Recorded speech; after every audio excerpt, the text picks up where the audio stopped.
Nako po, may ibang love team na nga ba itong si Beyonce at marami pong nagulat dito dahil tila bagay na bagay daw itong si Beyonce at ang isang Australiano, half Australiano, half Pilipino. So, dahil po dito sa TikTok na naganap na ito ay tila pa naging isip-isipan o palaisipan po ng nakakarami dahil tila nga daw sobrang bagay na bagay ang dalawang kabataan na ito, itong si Beyonce at ang isang kabataan.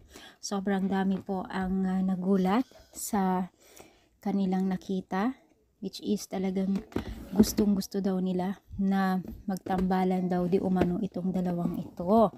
Itong si half Australiano at Beyonce dahil ang cute daw nilang pagmasdan sa kanilang itsura o aura dito habang nagtitik.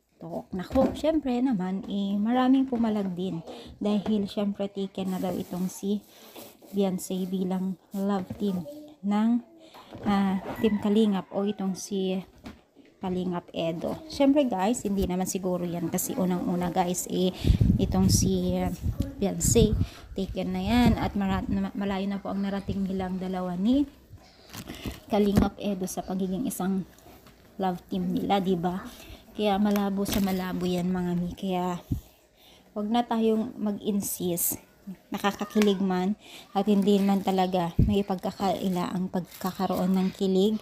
Kaya taken na po. Kaya tanggapin natin na hindi na siya available, no? Pero syempre bilang katuwaan baka katuwaan lang din ng mga netizens ito, kaya ganyan ang sinasabi nila dahil nakapitan sila kay Beyonce dito. So ano masasabi ninyo, i-comment down, palike pa ang ating video. Thank you so much, more power and God bless all guys.